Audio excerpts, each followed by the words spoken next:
ನಾವು ಈಗಾಗಲೇ ಅಂಕಿಅಂಶಗಳು ಇನ್ನೂ ಕೂಡ ಬರ್ತಾ ಇದ್ದಾವೆ. ನಾನು ಸೂಚನೆ ಕೊಟ್ಟಿದ್ದೇನೆ, ಏನು ಕೇಂದ್ರ ಸರ್ಕಾರ ನಮಗೆ ಅಡ್ವೈಸರಿ ಕೊಟ್ಟಿದೆ ಅದರ ಪ್ರಕಾರ ನಾನು ಎಲ್ಲ SP ಗಳಿಗೂ ಸೂಚನೆ ಕೊಟ್ಟಿದ್ದೇನೆ.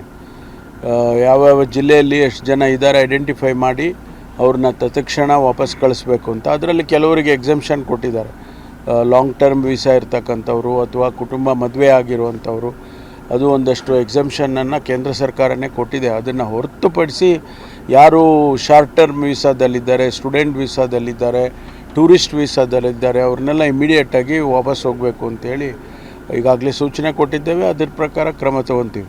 ಕಲಬುರಗಿಯಲ್ಲಿ ಪ್ರತಿಭಟನೆ ಸಂದರ್ಭ ಪಾಕಿಸ್ತಾನ ಫ್ಲಾಗ್ ಅನಿಸ್ತಾರೆ ರೋಡ್ಗೆ, ಅದಕ್ಕೆ ಇಶ್ಯೂ ಆಗ್ತಾ ಇದೆ ಸರ್. ಅದಕ್ಕೆ ತನಿಖೆ ಮಾಡ್ತಾ ಇದ್ದೇವೆ. ಅದಕ್ಕೆ ಸಂಬಂಧಪಟ್ಟವ್ರನ್ನ ಈಗಾಗಲೇ ಕೆಲವ್ರನ್ನ ಸೆಕ್ಯೂರ್ ಮಾಡಿದ್ದೇವೆ ಮತ್ತು ಅದಕ್ಕೆ ಏನು ಕ್ರಮ ತಗೋಬೇಕೋ ತಗೊಳ್ತೀವಿ. ಬಂಧನ ಏನಾದ್ರು ಆಗಿದೆ ಸರ್?